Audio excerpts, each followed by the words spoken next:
to adwumadi so afia man kwata maklo edi nkomo kama mi fa bia na me da na say na mo yesi mo akonwa foforo nti na ene Kasoa problems nyina na mo ka akɔhye na ohwa executives e betena nyina no omo ye very measured e won nkomo ese so omo di ene me pesime Kasoa ehye no na ye kase BBC a sometimes na ehye na chi ana ehye ni mfimfi na afei yetimati ase ye minimini akwasi sia ana ene yede obekɔ akɔpem se nondu ebebo na edika yi wasotire se enkomo no fapem na nkasa begina bambo ehon nkomo na mo huntimi maka so ankobra on gbedi dwadie on nkomo on hwe mpuntuo ba akomenu bi a aba so nkomo on hwe esinto ba akomenu bi so aba on nkomo na fe Kasoa de hye na nkasa no ebi a de yeye hu de yeye te no nye saa na etie nti anopai ha ya babia no de ekire nyina ne se ye beboa ama Kasoa se mpuntuo bi etise ba so na se omunya se sinto bi won so a ya twe mpanyimfo adwene siso se wei eye dadwene wei ye kodanda wei ade ha adwene na yetimi afa ne poma sibre ansa na meto aso no se Matias ye de nti a oba na ye mrahye bedwani e wa ha wo ma hwe fitiano pa be 5:30 abeba enwoma bi a akoso e wo bia me wei actions bi a akoso e wo hanum sei no se enye oba no wa badaya obeti nyoma dodo na ase a it will be difficult for a man because bema dey do baby a no nonsense enema ni bi won ma kiki ye dey solve problem no but e ma se dey esi bo mo no e so kokra na fortunately for member of parliament no wa am say no masenya ne nsa no adwuma bi wa ye mini kwasi di nkomo na anopare ye adwuma na ehu se papa bitia iti ono kwa I had to break in na mse papa no o collapse say ampampa say yankoso am pay attention and collapse the enti ameka say why fortunately say oba kukudu fo akofa ambulance by baako ana be peja ne call ya at a polyclinic bi wa iti what started on a good note but you know be call pepe on what started on it you omo peja na meka je say yeah mami enya nipa wa no e say ade ade ni be na enya say say kede ne chance yeah eti onyame adu de besi bia ye but nkomo asisi edidie ye bedi ye dase because what reflect say na wodi abre ambulance em era sane su de wadaro makwasi wa onim ne de na say afi na bia abambo nkomo no ana Ghana ha no kasa fidie bia so ono so ne botai nyina ne say de fa bambo de fa Ghana fo asetenam ye obie yani obambo oboy koko na afi wa kire de ekoso so wiase e ba bambo ho nkomo a ni nyina na ewie se opese Ghana ni bia ye bambofo ansa na se oti bibia na hu bibiri kra se ekoso na enye papa watimi atwe eye mpanyfo adwene abaso enti asam wakwa biem the last bit efia mankwa ne diamond e de baton na mamene akwasinsia e de bre no enu nie aha no so no minute be ye enum bi beba beto ho a obenya akwanya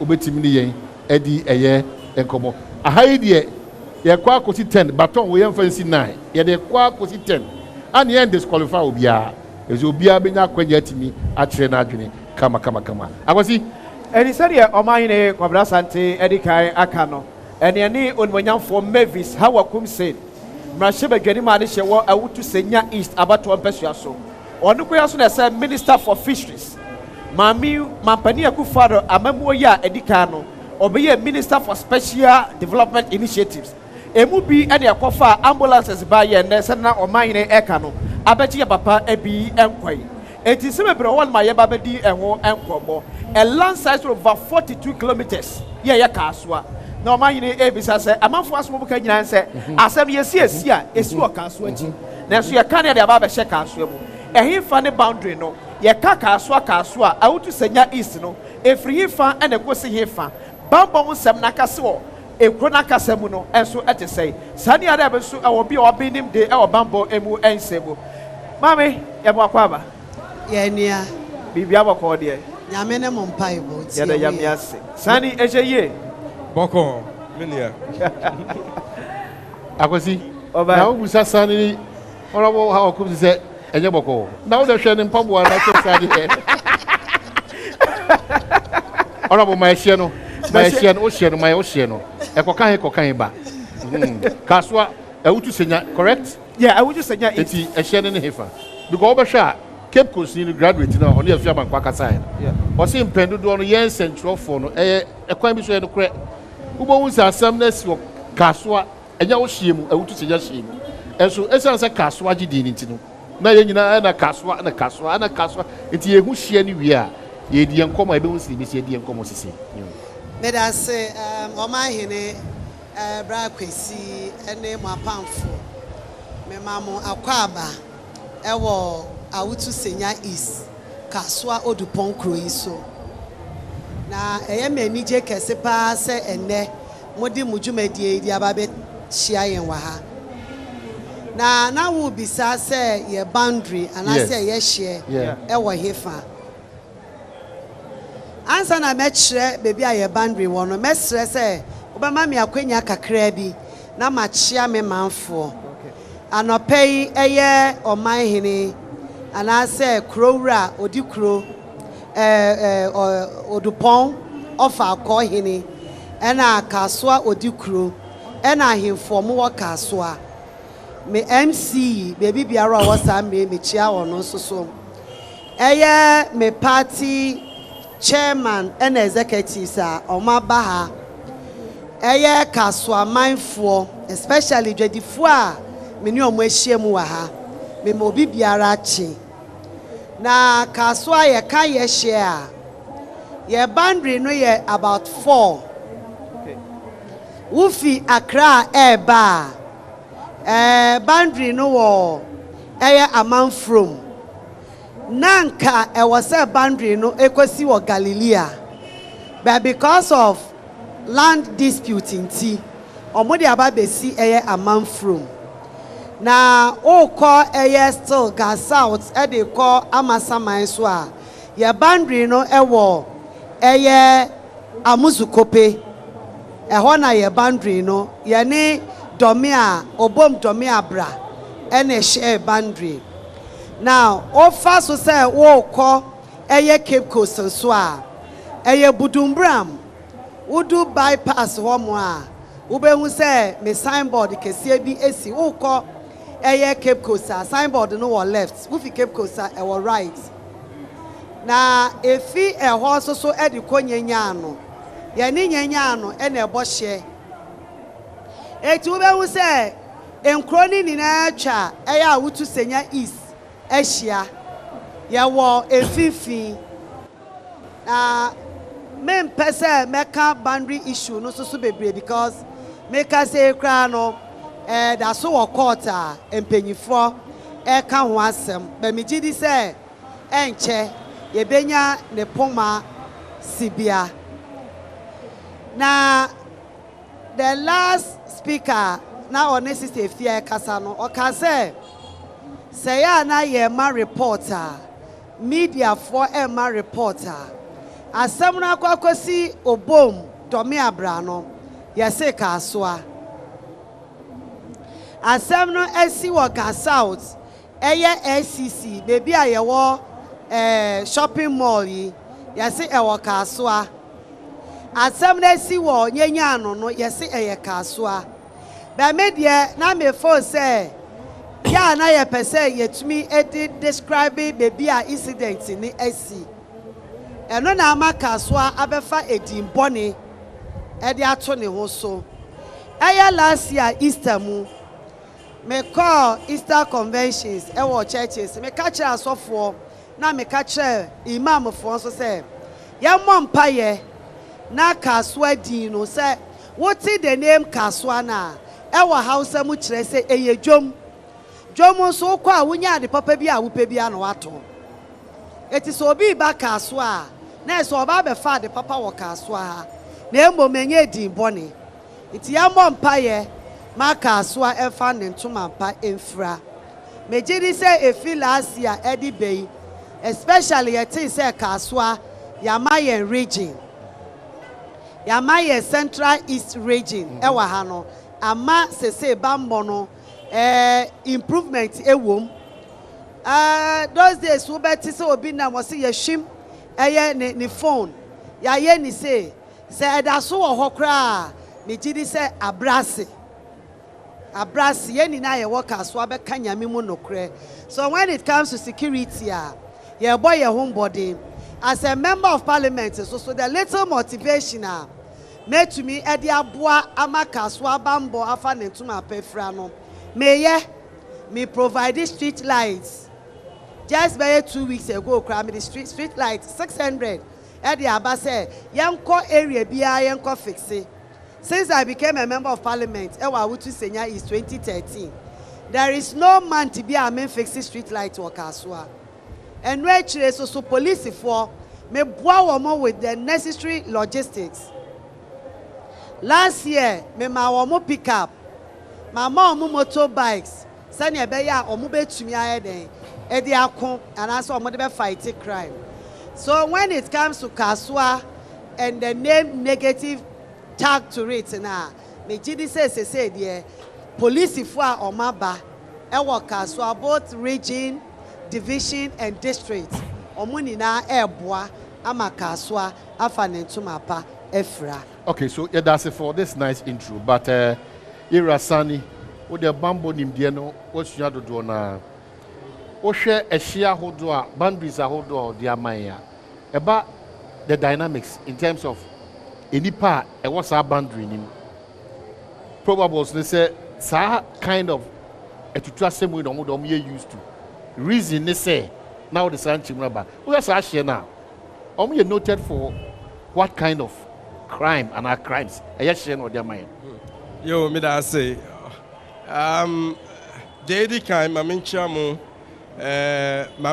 Adom TV. Me congratulate mu pa because sometimes with the studio you don't know what is happening. Yeah. So we take initiative to come out and hear firsthand. Adia echo so a year pa. But Adia echo so what Kasoa nyina was certain historical antecedents. For example, unim say as at 1970, Kasoa nyina the population is less than 1,000. 863.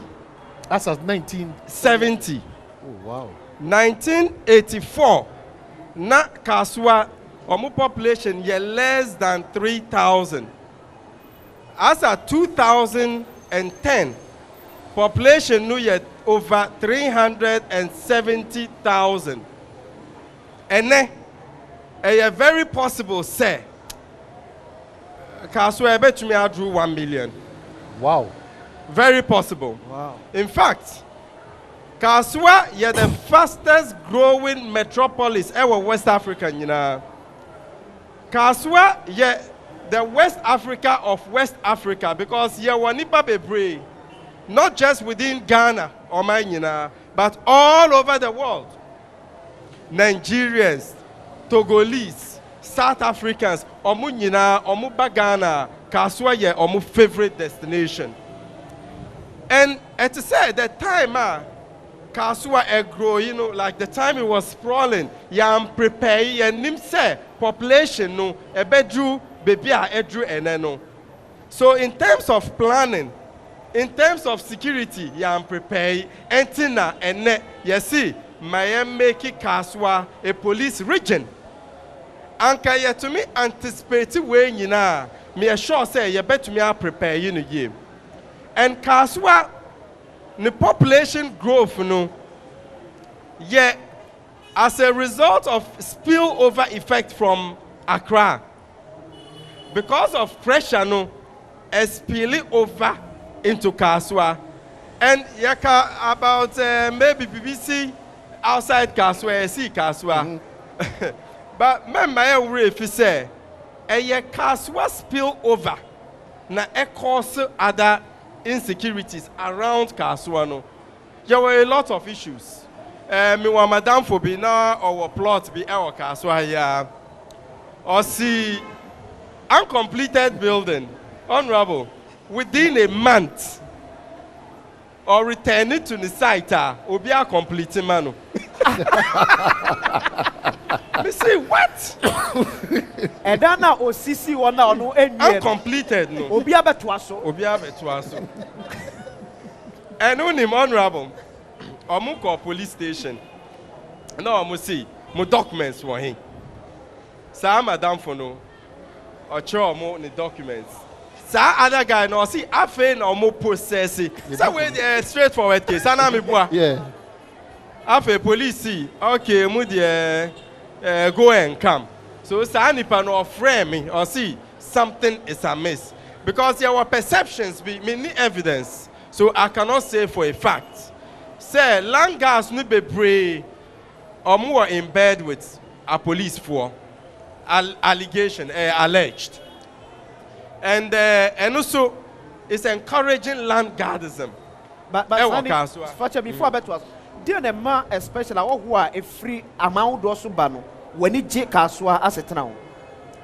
Well, Kasoa is central business district of I think the whole Ghana. Sikawa Kasoa. Because it's also closer to Accra. Okay. Absolutely, very close to and Accra. The closeness to Accra. Movement was system ni mwa. Movement wa. High warehouse, as I retail, okay. Wholesale. Movement wa. Now free South Africa, free Burkina, free half of the chrome. And man chabe bia Kasoa na pe. Movement. And Obi wa Kasoa. Movement was system wa. Now who sit down here bet was man na utwa. Movement wa. And only Obi wa Kasoa. Okay. Even Nigerians for something else. And in the past, Accra is separate from Kasoa, and then Accra ni Kasoa Abom. Back home. Yeah, Abom. Yeah, this space be a free Accra. Would you see Bearland? It's the same place. So movements no there business activities. Okay, so a favorite destination. Are we able to conclude say your mass space be ma aho also be a part of the system? And also a certain influence on our security dynamics. And then your man as in foreigners. Obviously, because some time ago, Ghanaians are used to kidnappings. They are used to maybe robberies, any pickpockets, any other. But afe ebimu bebre omu free bibi with sa skill set, you know, and omu ba they transfer sa kidnapping skills, you know, to omu Ghanaian counterparts. Afe kidnapping no they very serious, especially a mofra no. And I see always young educator omu. Maybe ye nisika ebe tumia akwai kabi ebe fire mofra ko school to and from school ebi mu bebre omu nanti so from the moment omu free all the way to the entrance of their schools omu are very vulnerable to kidnappers any adi but despite adia ekoso nyina meaning say Honorable Hawa Koomson or ye nyama bebre or as a matter of fact before me ba hano meaning nipa bebre ye Kasoa musi or a very popular figure ewa ha and meaning we free Selga ba on him but me to me free Selga and but in terms of logistics for police any security say any security ni nyina to me nye adwuma unless ye adi ba ko bi and enu na eye youth employment in fact youth unemployment and no na the biggest existential threat to the security of Kasoa. Bibia ubeye without employment for young people are amounting to nothing because enu na fundamental issues no. So one approach fundamental issues no bibia ubeye I'm sorry to say and amounting to anything. Okay, Sunny, before I remember Honorable Mavis Hawa Koomson address say also as member of parliament. The third term no way. Nisha odi gu akwam for that youth unemployment ebetimi ateso awo Kasoa yenhwe se bonhudo na ekoso wo Kasoa nipa dodo afiri omama so eba na ekoso dia do you think say the challenge no every year screening no at our checkpoint every man krofo ewura Ghana mu ehon na firi anase Kasoa no bibi won penfo so betimi aye within o makasa set to make sure say how one every no you bet me a tracing obia and ye within our locality. Well, me sure say there were security committees, various markets, you know, and our money be security committees were and I would have thought by this time, I mean, screening process no a bit more rigorous. You have ECOWAS protocols be on free movement of persons and businesses. So, to me, prevent in the first place. But I think, sir, with the Ghana card registration, biometric collection, any ID, okay, but there were restrictions that prevents us from achieving it holistically. But that notwithstanding, with security committees, with proper community policing, because in the past, now there were community neighborhood watchdogs. Okay, but AFE is not as active as in the past, but you're encouraging amongst the various areas in Kasoa, they should come together and form SAR committees. No, me sure say a bet to me abua. Okay, so Kwasi, all the time I'm avoiding my interview, Mavis Hawa Koomson for a very good reason, because or you'll be a baby a whole day, no, a whole penetrating the needed development and the welfare need to be based to be done. Maybe interview now is difficult because all achieve. Yeah. And in the interview, a day, so me say me interview, but Kasoa problem ayana because it hard journey. Then I may pay a share no. Yeah. Say and over TSC moto et obiti moto so we BT system waju be back.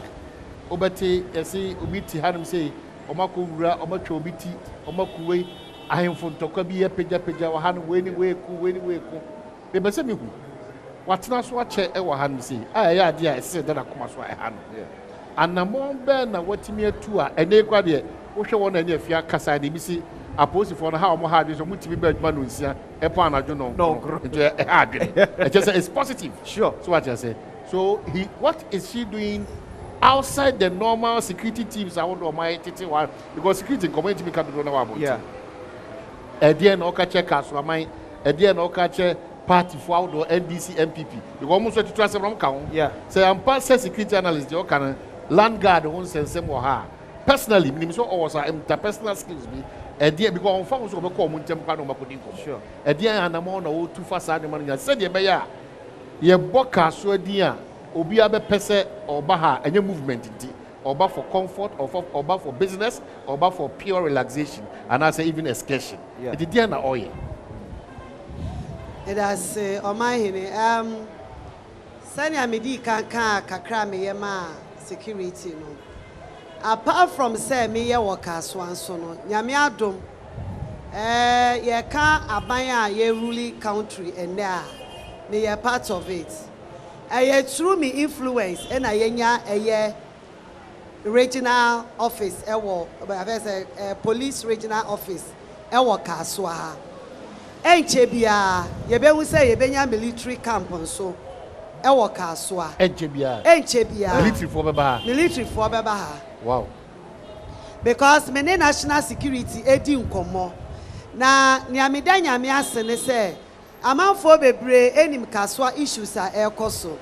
At the moment, I'm in national security. Aya Kandapa, Aya Dominic Nitiu, Aya Ambroseri, Ebeshia say ka, and I say a cabinet. Na ye din commona security assemble apa.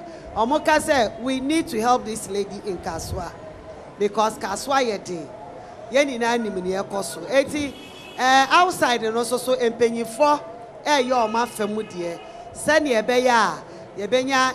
You be fire to my pa efra. Me party mu de metimi ni omo kasa.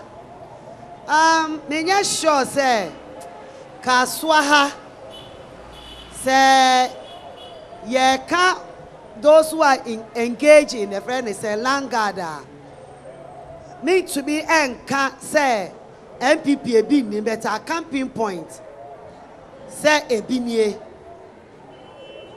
And with the other party, no, omo me close to them. No, so many omo kasa. Somewhere 2020, I may say ye beto aba during the registration. Kasoa ye menya kakra. Yeah. It is true that mami akwenya, mami to me any dom edi ukomo. And we keep telling them say Kasoa ye ni baby ako. Ya ba say ye ba be boy ye bra wa ha. And so, yea, kwanya ye befa so ye bebo bra no ene bema ofofro so a obeba ne be hu se obetumi aboa ye ana se ommoa ye. When I get opportunity, I market women and I say market for no so kasa me ka kire omo yɛnhwɛ ɛkwan mu nneɛma de tɔn koraa no sɛbi ne nyinaa yɛ security threat, and I try to advise them say wo wɔ nkwa a wo wɔ ade nyinaa so yɛnhwɛ kwan a yɛbɛfa so a yɛade tɔn mu koraa no yɛbɛtɔn a nipa bɔnefoɔ bi ntumi nya yɛn ho kwan nti me nua bɛma but the me suggesting is said the din bi abefa Kasoa adwene bi abefa Kasoa ho no. Has there been any conscious or deliberate effort on only team, the assembly, rec circles, music circles, die circle, any your good self, any other tax force? More you know, some that up some ambassadors here just to make sure, say, be for Kasoa ni munyam and no na consciously say to help the brand Kasoa say perception about Kasoa, Kofi, reporter Kofi. Ampofo-Adjei betie kosi sɛ na sɛ ofre obi bijina Kasoa say obi Kasoa for us aba Kasoa for ebi kura na o ka sɛ obi a wontafo ɛni ni sɛm Kasoa call politics but obo Ampofo-Adjei ni obi bijina Kasoa say kai obi ewu sɛ nye we na ye we na ye we so consciously as a team na mo Kasoa mo ye opinion leaders and more influence. See, we mabunu bebre wa we achievers. Ye wo nketiese bebre wa Kasoa eni monyam wo mo. Ye wo wona ye amanyo sem both sides so a omo kasa ni peti. E die na mo ye ebia na wo twibi wo ho a ye joint operation bi ye ton Kasoa eni monyam kwaso. E da bi won my year live concert. Kasoa for motima kosuku adu akire. Kasoa for motima asua nyom to. Kasoa for motimi aye asofo imam for den. How do we because ni na ba man who say say Kasoa Bibi Pazu, Kasoa. How are you going about that? That's why my music asama okay no. The municipal chief executive and in charge.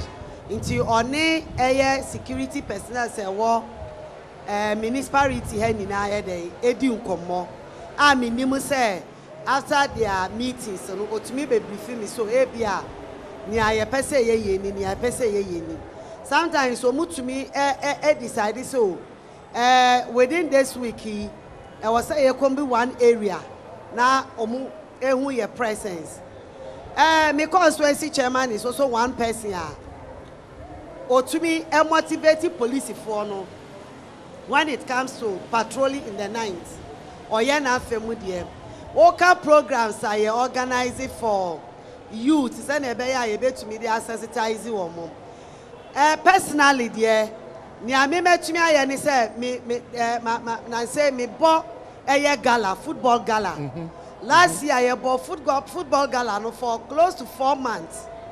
Now, after the gala, no, I mean, and say, to me, Buama, chronic semine, crime and semine, a form.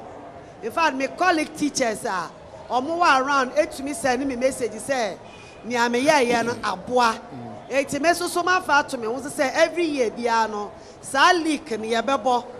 88 copy end of this month to next month. Yabeshas here, Abo Salik. Now, Yamecha, Yanya, one astroturf, Ewa Kasoa. It is a bonus, a bob 5:30 to 6. You're buying to around midnight. No more parking also. And when we say I'm ranting, so they are more up games. Yeah. Into a more no masho mo poya no mu coffee. So one aspect. And which so there are people are more organizing concerts, any programs. They come to me for sponsorship, which I do support them because directly need them and no menye. But when it comes to games, now I say many me pay you for din say I was say here to me introduce other games apart from football no. Maybe a volleyball and I say basketball and a table tennis. Yeah, the femwa, a beboa ama, youth and also so anya juma, etumi. I send ya cano. Say you to me engage you or more on the aspect of games to cry and also be to me ama. Maybe we be opportunity cry outside. Okay. So that's the little I'm doing. Kasa ebi enu anum skobo maka. Be asani. Me pesa o my a certain analysis bi. Kasoa will say various backgrounds they share or Kasoa. I want to senior. Adia Bako, I mean, who say, Betim, the how can see about passing and so what is here? A Ghana card. Ghana card, a Dintrono. Say, yɛanhwɛ ne yie a ɛsiane sɛ nipa no north east south west outside Ghana abɛhyia wɔ ha no sɛ mu ɛdi ntwerɛ nso yɛ exercise a yɛate aseɛ sɛ ɛsɛ sɛ Ghanafoɔ mapa underlined Ghanafoɔ mapa and obi a wagye atum sɛ ɔbɛpa ne ho akyi ama kuro free suma na wabɛyɛ Ghana ni ana enya akwanya atimi ayɛ atwerɛ sɛ di na gye saa ɛyɛ yɛka ne sɛ card ne bi ɛnɛ wow ɔbakɔsɛm a wɔde ama history ade ama about Kasoa no ɛkyerɛ sɛ enipa dodoɔ na aba ɔman ni mu kuma bi ne free Ghana miami by dodoɔ na free outside Ghana na aba. This is one exercise it can create a problem for this constituency. How do you go about it? Absolutely. Because yesro adiba could be marginalization.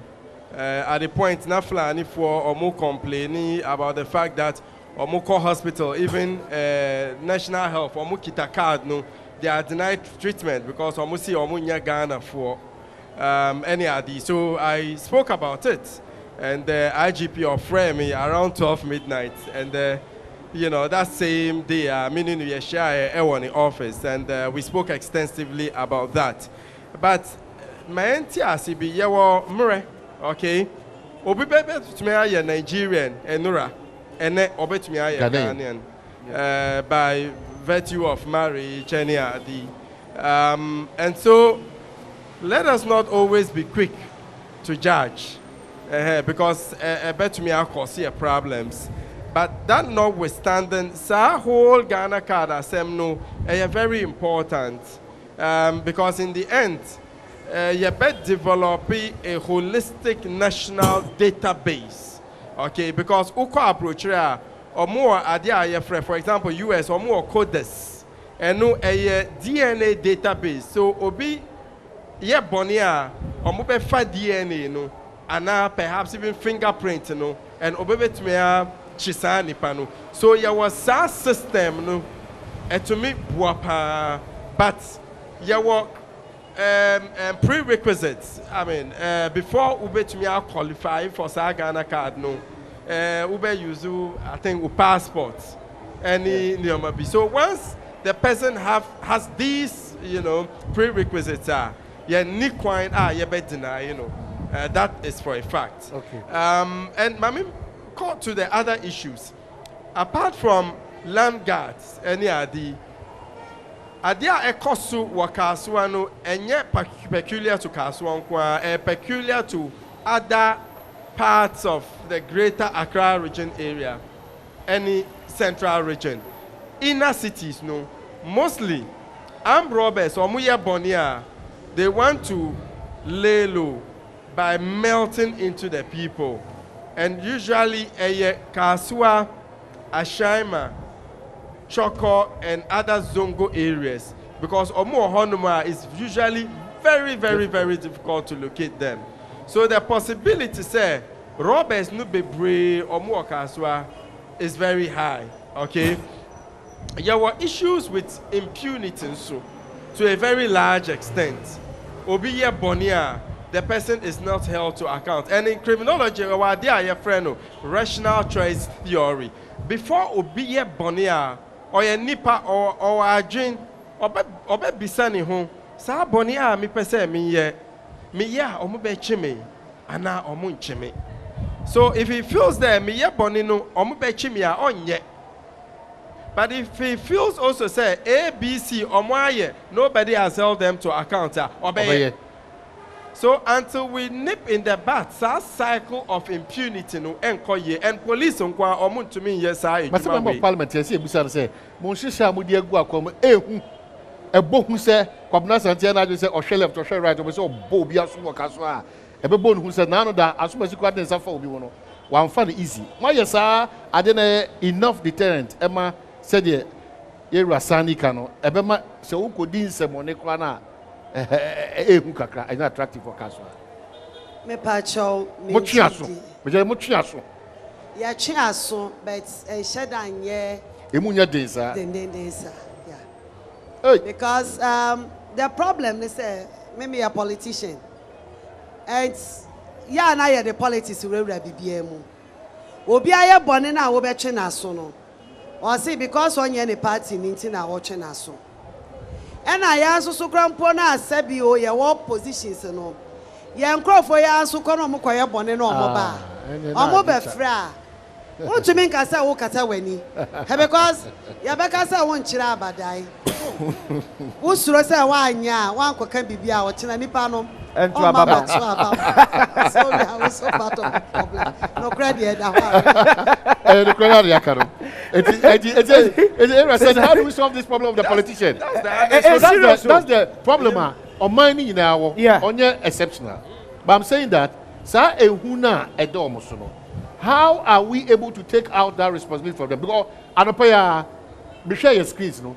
Now a certain exercise, as I say, cost a demolition. Yeah. MPP form, NDC form. Omuna Ghana this year. Omuna for a Kasoa this year. But Emremuno, Osha the assembly ni kana. Omati. But our party ni baho. Hey, Oramo. The Miyamawi. Me shop party to you. Onya Namia Duma 2024. Ya baba biem. Hey, Oramo. Manuel Duane now. Me na man kwa na omwa homtino. And I make 20 years in now the people who could wait 100 years of that struggle. And how do we solve that problem? Because what the crown wakano say Okoye Shushanim Bia so say or no the bear gangaria or bedia boswa madia jinatina obey no obi abejan on according question fee. Well, my brother in Pacho before I my here, my example back could be Miami sector fisheries. Yeah. Yet in any say I see psycho hard drink or yeah. Na me ba ya na yama Ghana yellow card. I show we are ya my red card and let say o my na bo anu no. O my penyi ama me akwanya say ma me say wo betumi a fight. Eti Kasoa akọ fight. Me wo ho mu ana nkofo bi asani me message hwe.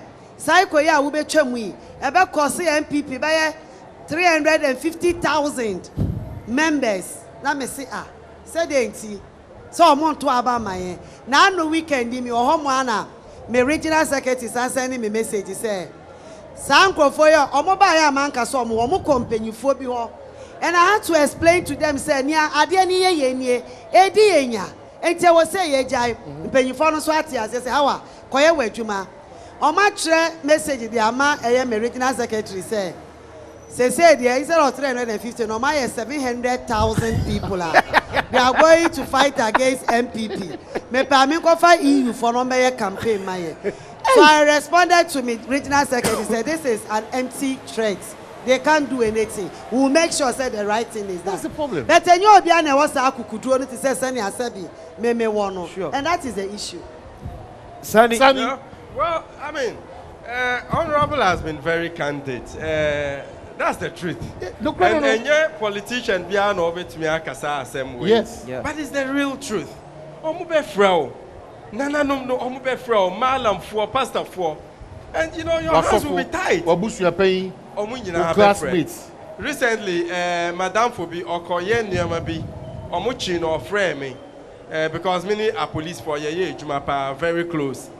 Me friend police crime officer no see. Oh, Adib Sani. If I were you, I'll take my hands off this case. Because that is the truth.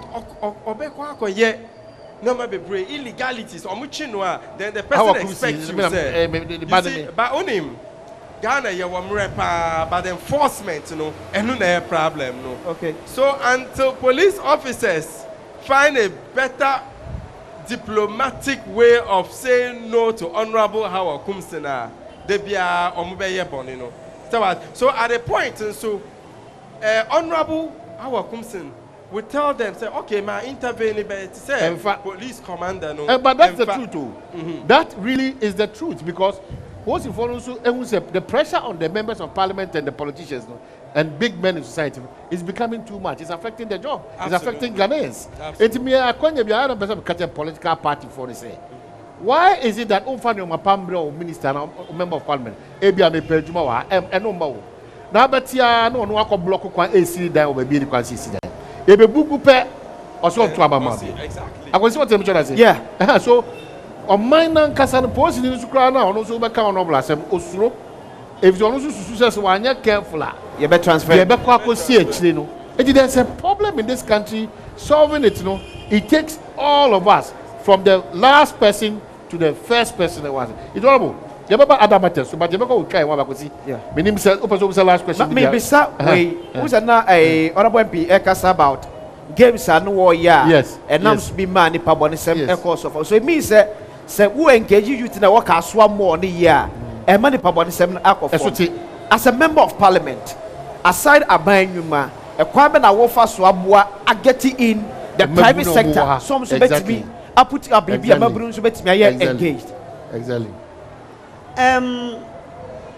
Brakwesi Kasoa has say for a private person so babenya baby pass or be put up structure. I obey ejuma wa obey day. Cause sasa na esa sasa crowd. Ebi ni ho. Sir. Ebi ni ho. And apart from that, no, my main cancer say your youth no so be very lazy pa. Emebunu no. Me na make catch. No akwadufo. Ebi no mo ya akwadufo ankasa. Sometimes here to me ya construction. Now what friend ni paso ebi a minim say. We need certificate a obey formal ejuma. Sure. Eti we dey fa ho ko share construction mu kra. Okon na no ochina no Adjei. Yeah. And so this very person will come to you say minisika medidi. Na me aduane ndi. Eti sometimes so akwaduro so kan ho pa but omo person omo ye adwuma no when they avail themselves we support them. Obi to me ba so me person me business kakra bi. Me share den yen sika ahi bia e bia 500 Ghana cedi and I say 1,000 cedis. We support them. Because want to me in formal sector na e manipa no. And I say ni eke me to me be see factory now. Say bra be ye adwuma. But if you're in your own way, who per se, who turn your makakra, now you need 1,000 cedis, 500 Ghana cedis. Sabi me to me abwa. So we are doing that too. It's a very good question, I'll be saying, because apart from say honorable day on one is a typical example. Yeah. Me tonam. Unim say nipa do na be hu say me tonam sana. They are shocked. Yes, sir. Say, o man ni kwa na sante pa na tonam. And I'm no man and support to the multimedia they mamia. Yeah. How can I live up to that? But I think the mentality, our education also account baby say. Yeah. Akwasi say nya university pe or so obotai. Yes. No kwatena condition mu. Onya ba wia so pe amana musimu ko school be na ko ye. Eno ko adrenu. Eti wanya abanya adwuma onya office adwuma bia. As a school no kwa na so amanfa. So you ever bani a drum way home well sure. Because a lot of mebu no mu ye de sebi ni nyina e be a genuine majority is here laziness. Ana almost to say what so no pa no. Ghana nkwa na so no pa usu se osika hye ewura AC ohini botom. Yeah. Eju nya hwe. Eno ase o twa AC ohini. Owura adwuma mo anu agye bag. Na da koto. Wo be gire AC ohini wa kra se wo ko sa ono so ntiase. Wo be kra se afa o ni papa ni. Eju be hu se o man mu hanu se no. Obi oyi papa bia obi a o cheska ba party for Mr. Muntie Ghana for Muntie Kasoa for Muntie we am say pekasa abadu me be ko you cannot from day one and yes for sa copy 60 years 50 years and 70 it's not possible. Sure.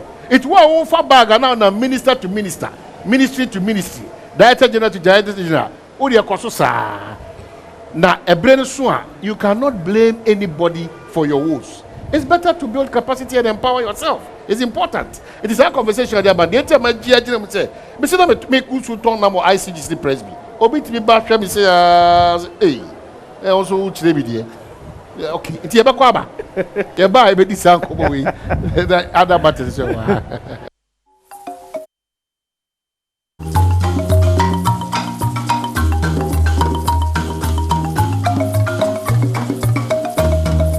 Obwabwa youth na no na wamom training why na say every 3 months bia no obema youth no platform na youth no nyina abehia baabi na what training amom or the aba na fit or the person be kasa say politician plans are far advanced. It's in the pipeline. It's on the drawing board this side. Or the aba the projectors ni bibia or the aba office ni nyina e your party office. Your party office no capacity about 700 people.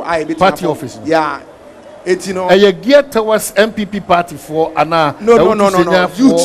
Youth. Mabuna constituency ni mu.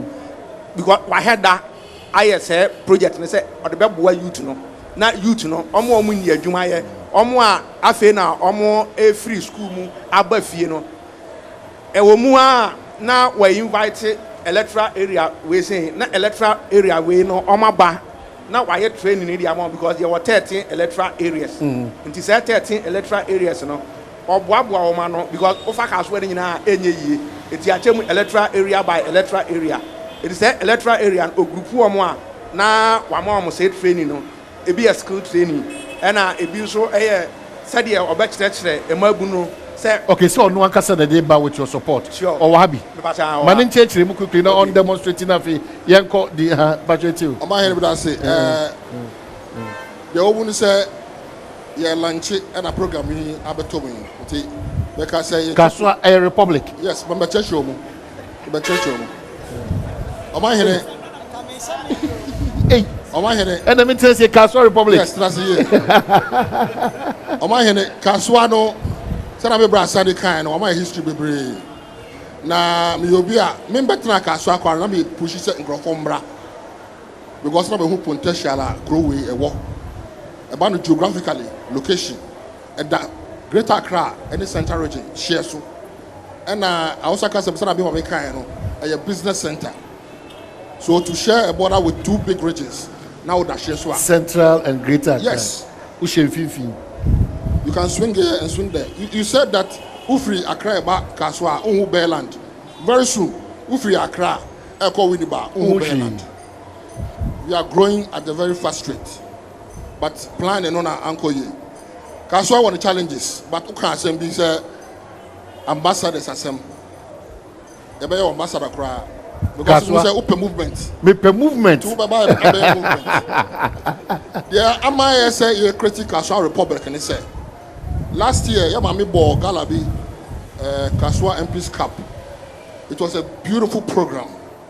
From Jingle Omuye to the final event. World class. This year, last year, media coverage it wasn't big. But this year, we are going to engage you guys. The telcos, everybody come on board. You will love it. After that program, who said, wow, out of this mass of youth, I got a ball, made about 12. Oh, come away, a man, the partner. But it's a Nipa don't wanna Gina baby or Musa member of parliament questions. Eti Diamond, say why a Kradua, Wadaroma, ma member of parliament in T. Na this year no in some of the members of Busan this year, ain't you? The people's cry no. Ya call a jasso, ya call drivers and so ho. Afe ya barra a fear film. Ya hesa de o masitnum and so etie. Eti Miniaba, good morning. Morning. Now what to say? Achoboko. We have a fair papa. Nasi. Eti aha what's na be say? Wache. Koyeba karieba na e 14. Na me 14 years. Na te sa che. Anti e ba ne sa na te se mantem ha nkomo de wuni mu anesa. Mo asetena mu wa ha etesen. Oh, sesi ade anya kura. Ya bibia re. E ma ne ye den. Says Cassiam na because of scar or no ho canty or no instrument to a call copay Juma today. Says I need to go for me no one say yes sir. What am to a jump on it? Yet to say Kasoa Hana Mono. If you will say more light milk, if you are moon, if you are from Yamu, Nam Crana Usro, at the same say what's not hanging. Oh, I need yes, I need yes, I also. And yes, I because light composition, I would talk a people to talk grandpa and check Ranasa. No, I sato. They are weak too. Okay, so you must have a back game. Minister, where they are on phone, the Kasoa, they should be questions. It you know, you say, Emma and our phone. You may be a question still. Yeah, the Etienne will be tea a crack Kasoa for I can't even beat your mother. Etienne Brown come on too quickly. Now for yes, I'm continue, man. Near my course was an event, you know, from footballers, Lancashire to refereeing, MCs, and the commentators. Opening like Kasoa this year. Yes. And they who say, wow, these are talents. So we need to find a way of harvesting these talents and then give them direction. Hence, the idea of Kasoa Republic. Okay. And we are also going to use it as a branding unit for Kasoa. Very good. Positive Kasoa. So say, you tournament, at Bantebako Okobo Tamale Premier League club. Yes. Tamale, yes. No, that baby. That is why we are here. What I say? You want Kuala Etonium. Do you have a studio here that can push it, and tomorrow we have a guy or a girl like Sako? Yes, we have it. Obroni said it is out of your talents you get your treasures. Out of your gifts you get your gold. Out of your potentials you get your profit. Bibi womu, you bring it here to serve mankind. Same Pia, the oye, you've developed it and you're serving it. Obi there, Bibi Fufro. Can we help that person? Then Mamika said, and then one Shani channel, Wajatum. Last week, Nigerian about investing heavily in Kasoa in the nightclub business. Wow. It's a invite back program now at the SBSO. We check about Nikakra. Escobar nightclub will host you nicely. There are hotels here, there are pubs here, there are good restaurants here. We are going to show Kasoa a positive light to Ghanaians, to the world. It's a republic. It's a republic. It's a republic. It's not a movement. It's a republic. That is what it is. It's a republic. Yes. Badwam Mpensenpensemu intimity in your bemanka. Enya NPP project. Mebno Kasoa nyina. A free NPP organizer, a free NPP constituency office na eba. Na be wiye na NPP fo ebiti baby. Oh na Hawa Koomson kura ne executive boss yi. Adwuma mo de ba ma sade ma NDC fo nko a. How are you going to cure Sade? No, but I say, what you started on about the say idea there. Young me about obi. So we blue and white doesn't matter. But I say oh sum o party pay and also be sum o mine. Okay. So me your true group way obi peer over your star or your star Kasoa. The name, the brand we want to change the narrative. So the republic is not representing MPP's interests. No. It's representing the definition of republic is any group of people coming together freely to pursue a specified activity. Yeah, positive. Yes, for growth and development. Yes, that is your first activity. For business people, you are launching with a visit to a children's home. Okay. You understand? Then from there, we kick that. How well am I engaging the other political divide? Yeah, the Obianka politics, some party chairman, Mr. Jare or Madam or Madam Fo. Okay. And also, you will be also the chair. Okay. Kasoa Mpuntu any Kasoa youth, no politics. My engine to Musa from the beginning. I am one a drink Kasoa and Samae. But I was now Kasoa to me produce player about RTU. Or nightclub now. I see AC money now before how. Oh really? Possible sir Kasoa we must spend the weekend or but chilly or baby I join. Enough. Open anything. Who party chairman? You be able to set and Yakwaba. Bush. Yakwaba. My mother panded you. Yakwaba. Yaba. Dinko boy Akajda Yakwaba Sia.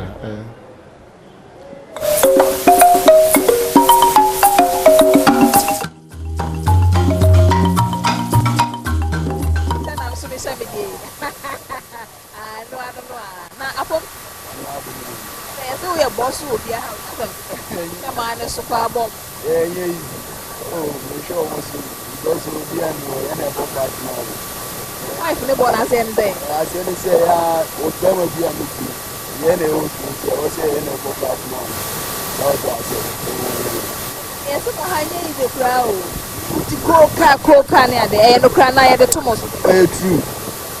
Yasaba ya twa adwuma dey so am say lady D ewo honum still na nyoma doors for system nim akwasi siati ase ira sanity ase but wa wo hwe no ene wona doors for system unti ase wa dius man sheda mo nipa ni bia obo ni din yansi ene ma wo system nim ti na republic no enche bia e but say o doji nyame kress o hwe na se ye won confo hanso o mo still o mo busa question eti o doji nyame doji nyina no we me am beties makwasi. Oh yeah. No man kwa me nkotwe obi anim. Basa chese obi kura make committees him. Abrante bi di medical ba catch him say a major concern. A major concern. Anya hwe ye TV so. Oh now nim e ye TV so. Anya hwe we Kasoa yes. Former no. A choice Kasoa kwa the Republic. It's me bo bi shame. Esi dan to aso ne enye. No be abetia to aso. Yo, but omuni we ka ha. Ah, ya nteme ha, yeah.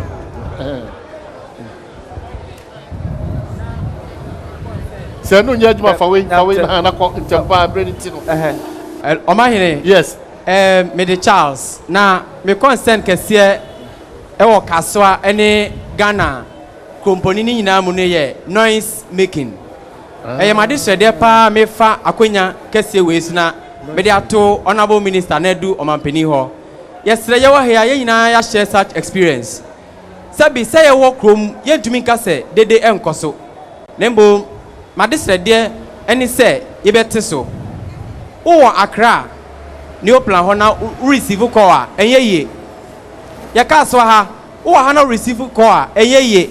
Eti misrese noise ne de se nanano mo ye bibi fa ho na ebe ye a mo ye bibi fa ho maye eto le bia je se wo nanti akọ ekiri ansana wo yan sound and serene environment na wo yan message a wo pese wo nya no eti we de me fa ko yen so ma se noise no yesra mo we de security expert na me ya no na me ko fa because na say I asem here onim na say assembly for no mo am say ga isu o mo chire obi yeah. Anana almost be the AC government and cow testimony. It said it's susu noise. It is a trawa. Decibel. Aha, noise pollution. Yes. It is all canon. All member farmer de metiasia ebiana but no create me come do ano.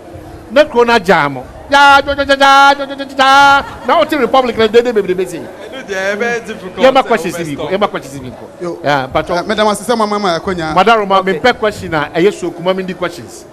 Ghana for problem back of your man call kind of pen and me sure to say. Yeah, who said Nana Kufuado Tiano? Oh, Nana, what more idea? I am me, Bibia Boko. Nana train who are, oh, Nana. Oh, the old idiot. It's your idea. So for Nakaso General President and Nemua. Monvena Monka, the Sebo Kachano to Franco. One card, and a brave boy, I know, yes, or Nim watching that. No Franco. Yo, Madam, my for you, Mamma. I'm saying, when I Yana Musini, our Kasoa, Yaka, and Namusina, when our Casamaya Parliament, and Yahauna, our winning. Yet, sir, I'm saying, Yaka, Amane, Echo, Yakamaneko, I did it for the which year. One hour, Casama for, 1 hour, MP, Yahao, I will how. Yes, I was say, Yaka, 90 markets in Wasem, 90 markets in Wasem, because a Jumano, a Biniha, and I won't go on so to me, and yes, a Jumano, this is yesterday, a Boama, a Jumani be Echo. It's yesterday, 9th market, and you had 2 and him, I say. Fashion with him, sir, Kasoa, a 24 year 9th market. It's you, Person, say, Moody Janamo Ponunciana, second batch, never take you over. School feeding project, and I say, you know, gold, green card, no. Okay, yes, so, yeah, 24, the get trainers say, it's Kasamo Adjei. Now, first, what is the cabas 1,000 Ghana, Kojaswa? Now, I never to be funny. They say, above 500 Ghana. Yes, sir. And I'm saying, which name our Kasoa say, our parliament in tea. Munyan to your papa. Now I say, Oka almost $1, Oka almost $1. Ama, which any, I want to cry up a crumpa, just a grenade. Okay, about your daddies, the master said, for parliament as well. Munyan will be now, and one may daddy so, and Kosovo, you must. All right, so that's Nipa Baby and San Francisco. Emma, more and Miss Madam Asapa, especially, I don't. But your friend say, your friend Asante. Okay. Especially Adom TV, any Mavis Hawa Koomson. Kakram did to him, Zamudi Kamuka, Bonnier Samuel Kasoa, and Ukraine Swati. Now, Bonnie Baba times, so Mudin was sumu. And the Madame, where they are the Sadiana to him. Sapotemu Potamun, Yana Sumo, it won't one Canyon uncle. Baby, I'm a tear or pay Kumasaido. I also do baby a Sumuno, who Rama knows through. It Madame Emmanuel, dear, made a two and him. Namasrao, Ama, Kasoa Mania, Mania. Ope kuma anko baby a esumo bia so behwe na kan ye timako ama bone no eswati me dase ye fa nipa ba ko twa to obere ntina campaign for rap up amai madaro mamu hu ye mo ba ko why se biri o ma ba mo ba ko koman ha da won di na to aso your mind hene me so be din di o se ko aten okay me so masem kakra me pesa me ka dodo na ejina ha ni nyina pesa o mo kansu nipa osuro masem nyina ne Kasoa police commander na MTTD commander no anke ye nyina ye nim say e free Rollins bere so na abaye start abaye di anka wo fa wo nioma wo ko ne wakosere ne watwe waso na kakra wo beje no wode ama wo no wa ball kokko se memfensi wo biem enso ya maami ba ye wo fa wo nioma wo ko ho no ma wo se yem process wo ne fa wo court yeso enam se ye nim de a ye friends ye nsua ade a ye nyina ye nim mmara ni nti wo kan court a na esuro na wo bi agya nioma na ma na ama sese ya maami ba ko ne nioma wo ho no be 6 months ni a maami ne emfa ma no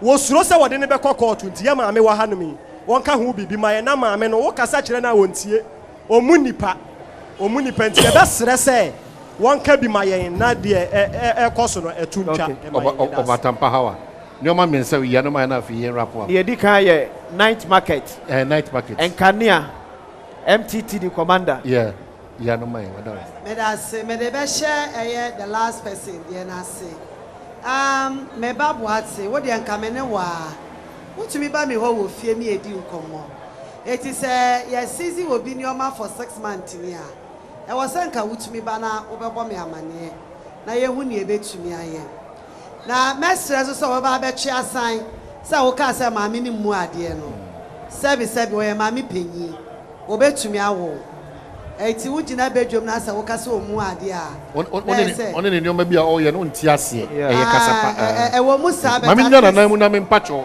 se yeso ye ma ho kwan kwa se mfa ye kasa fidie so enti ho no ya pacho mesa fa akwanya we su na masre mi dwadifo ne se mesro mu se mo nya ade kra be ma kwan am obi abesizi omo because ekwan we ye ni na ye ti ashama ni esiye se ka efeli breaker ekonu enkofo mu ni esiye de bia mi show mu ameka kiro mu se omo ehia me se bibi si una se be ba na me be cha wa mama wa ye 500 Ghana mi fi wa mi mba biom exactly mo bele no wa ba hwe wo ho no ahwe wo ma enti omo hu hia me panti mesre se ekwan no mu de maka me ne omo ka omo we se ye betena baby amaame no so oba ontumi ma maji obi ni oma but I promise say me ayena me fi ha me call police station and then you me na me be wo krum ha me wie ha me call police station na other security sectors me ne omo kodi nkomo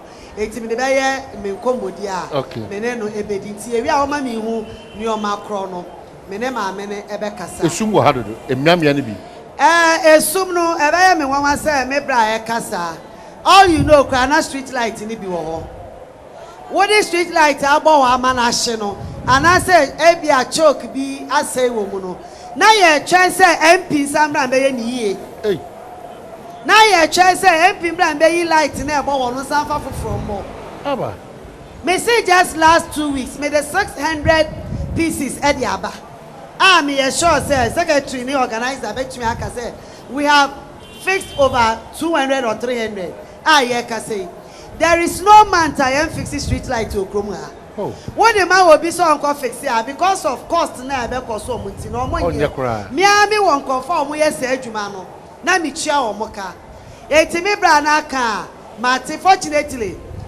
me party office na ewo eye opekuma omra office no me kan kire eye secretary na say chairman baby biara wo so model light no kono in fact o model light na kogu office wo because ye pese ye beba na aka say honorable ni fie eti light no go office wo onya ba na wo de complain ba o mo be yi na o ma mo obi o be fix na akwa fix na ya ye tua ni paneka because ye support say na be ya ye betumi aboa wo security because last one night market night market na asem no me nua be ma te me ne MC be di nkomo minim say mo ahye san nkomo na ase but me ni be bi akwa kodu nti wa ken me ne be di nkomo na ma hye because me amate say omo so person mo ye night market na ya mfa ne o ma ntutu akwan mu a ye be na be ma ye problem ye wo say yetumi ma mu security na aha ide na me ni say ye night market so nkofo na wo krom ha from anopa copy the following morning ye turn your mama me twam anadwo ha me wu say ye didwa but e bi on be say ye tumi officializing the whole thing ti e be ye ama ye tumi anya security so ama mo o kan sika sam so e kan ho e ye no kre me nua be ma sika sam ye ni na ye nim say Ghana ni na anya nipa ba akwenye Kasoa nko a e na anya Ghana so nko a e ye wiase ni na okay sabi ende UK US omo na yeso omo gina omo na so pa ne omo ni na tetehye na no ya de yi ba ya si UK sabi yetumi manipa ko school free ya mani sika kwa de adwuma ne ebinim o UK kra adwane omo bedi even once a day kra a problem but Ghana yenim say yenso ye go through the same friend say crisis global crisis na aba no na affect ye nyina ye sha ase na enti say ba mi gidi say eye nyame ne pa yeguso etoto neoma omanpanyi enye ne fe oye ni penti na wonim bo a wo share Ghana fo enti neoma ekọ na saa no eha no pa bet enche ye de neoma betoto akwemu a Ghana be fa Irasani, just wrap up 1 minute for us. 30 seconds bina. Okay, despite idea ekoso no nyina Kasoa mu ye adi ba ko bi ma me me very appreciative of for mu ma me yere. Hey! Oh, Kasoa mu a nice girl so. Ana mu be ma me biom. Okay, so by myself there nyina ye wo role a ye bet me play yen invest in your buying bosem yen install burglar proof any your information bia ye bet me call my police force so that yen nyina ye bet me contribute. All right, so Kwasi, on this note, Kasoa Republic, to you more now for your fan page can you be clear mo? Kwasi wrap up. Hey, Ampofo-Adjei. Bra quickly count. Kofi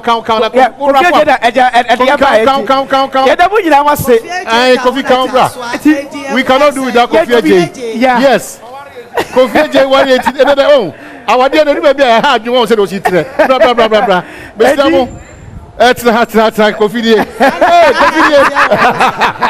Hey, Kofi-Adjei. That was it. Oh, you're a fantastic guy. Very fantastic guy. Multimedia name war. I want to say now, oh boy, ye pa. If I hire only a mammy MC na, I can't pay for the kaboom. You don't be biased. Wow, Jim brings out here.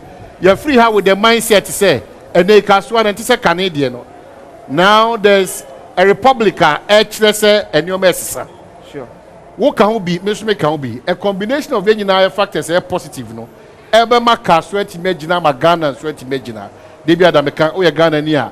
Continue to exhibit these qualities: truthfulness, transparency, honesty, patriotism, and a love for your country, and a discipline. Edmisia, Edobi Biase, well, Kofi Ampedu, and a Inya Bema,